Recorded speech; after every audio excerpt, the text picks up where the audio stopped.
Assalamualaikum warahmatullahi wabarakatuh. Innal hamda wa syukra lillah, salatu wassalamu ala Rasulillah Muhammad ibn Abdillah wa ala alihi wa ashabihi wa man tabi'ahum bi ihsan ila yaumil qiyamah, amma ba'd. Ayyuhal hadirun wal hadirat rahimakumullah, jamaah salat Isya, tarawih, witir yang dimuliakan Allah. Yang pertama dan utama, atas nikmatnya kita mampu melaksanakan ibadah puasa dan tarawih merupakan anugerah. Mari kita syukuri dengan bacaan Alhamdulillahirabbil alamin, agar benar-benar puasa kita menghantarkan kita sebagai insan yang muttaqin. Karena orang yang bertakwa, orang yang memiliki predikat ittiqa, innalil muttaqina mafaza, sungguh bagi orang-orang yang bertakwa memiliki kebahagiaan. Bukan karena banyak uangnya seperti Sambo, tapi damai itu di dalam hati. Dan tentunya ketika hidup setelah mati, surgalah tempatnya. Itulah bagi orang yang bertakwa mendapatkan apresiasi dari Allah Subhanahu wa taala. Ma'asyiral hadirin, jamaah salat Isya, tarawih, witir yang dimuliakan Allah. Baiklah, di dalam puasa di samping ada qadha, di sana ada fidyah. Sekali lagi, di dalam puasa ada qadha dan ada fidyah. Apakah yang qadha nanti bayar fidyah? Tentunya tidak. Qadha adalah kewajiban menukar atau kata orang Jawa ngijoli. Jadi umpamanya kita dalam keadaan musafir, dalam keadaan bepergian yang boleh sholat qashar 88, 82, 85 itu adalah khilaf, tetapi 80 lebih. Nah, itu tentunya kalau dikhawatirkan sakit, maka itulah besok mengqadha. Tetapi yang dimaksud di sini adalah qadha dan fidyah. Tentunya bagi orang yang sakit la yurja bur'uhu. La yurja bur'uhu, kalau ada orang sakit tidak diharapkan kesembuhannya, cukup membayar fidyah. Ini, jadi cukup membayar fidyah karena jelas kesembuhannya belum ditentukan. Kemudian yang wajib bayar qadha dan fidyah tentunya adalah orang hamil yang khawatir dengan janinnya. Orang hamil khawatir dengan janinnya, maka justru ya nantinya wajib qadha dan bayar fidyah.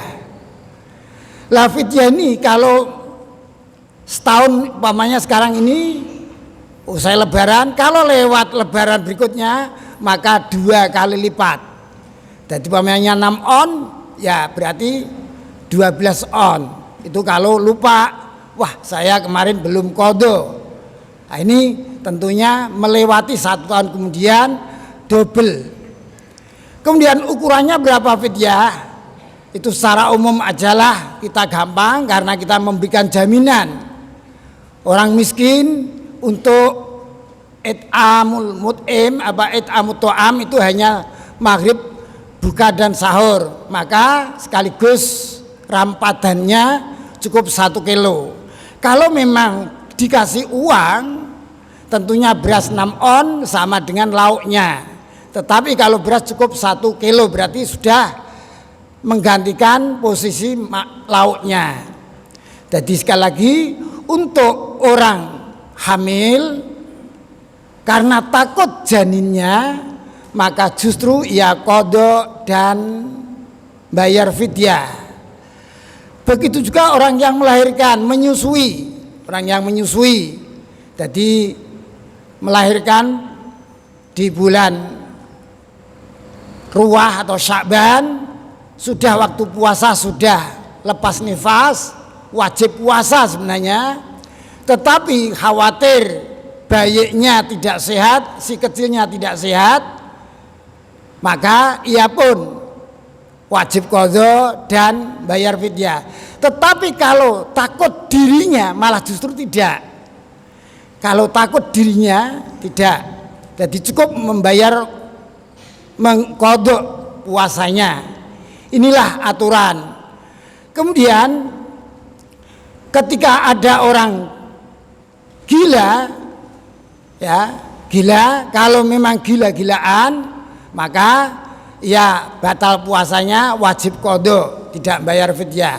Jadi yang bayar fidyah hanyalah itu. Kemudian kalau ada orang yang dalam hidupnya tidak mampu menahan emosi, nafsu biologis, barang arti ya sembrono kata orang Jawa, di dalam melaksanakan puasa ya di rumah kemudian masih berduaan dan ia terkecoh dengan emosinya, akhirnya ia pun dibatalkan puasa untuk mendatangi istrinya.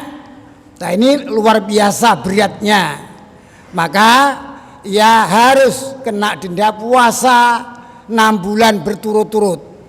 Makanya puasa supaya menjauhkan diri dari hal-hal yang menganjurkan untuk mengajak hubungan suami istri.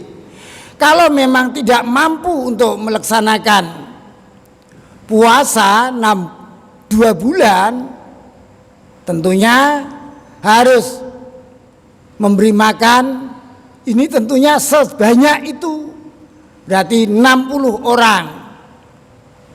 Nah, kalau sekilo berarti bisa menghitung aja. Tetapi secara mutawalian harus dicoba puasa dulu. Puasa nggak kuat, barulah membayar kafarat. Ini tentunya begitu. Lah, fidyah itu cukup, umpamanya 2 hari 3 hari boleh diberikan orang satu. Siapa yang dianggap miskin, tentunya kita boleh memberikannya. Sekarang memang sulit, tidak seperti waktu itu. Fakir miskin sekarang sulit. Kayaknya rumahnya nggak baik tapi tanahnya banyak. Kayaknya rumahnya baik tapi kreditnya banyak. Ini juga sulit. Padahal yang namanya miskin tentunya kan begitu, kita bisa mengetahui kriterianya. Dan fakir adalah tingkatan yang paling bawah. Tetapi kita harus bersyukur, kita diberi fadl oleh Allah, diberi anggota tubuh yang sempurna. Mari kita gunakan yang baik, bisa melaksanakan rukun Islam, yakni melaksanakan puasa, agar nantinya kita kalau memang terpaksa tidak bisa melaksanakannya, paling tidak hanya qadha. Kalau memang sebagai seorang perempuan, tentunya karena khawatir dengan sibuk hati, maka hanya sifatnya kecil. Kalau itu hanya ditambah fidyah. Itu barangkali nanti akan lebih detailnya, harus mengaji dan mengaji. Karena apapun bentuknya tanpa dipraktekkan dan tanpa liqa, bertemu dengan guru, tentunya nanti ngambang ilmunya. Barangkali itu bisa saya sampaikan. Yang jelas di dalam puasa ada qadha dan fidyah. Kemudian fidyah dan qadha tentunya ada tempatnya sendiri-sendiri. Moga Allah senantiasa memberikan ilmu yang manfaat di dunia suratul mustaqim. Assalamualaikum warahmatullahi wabarakatuh.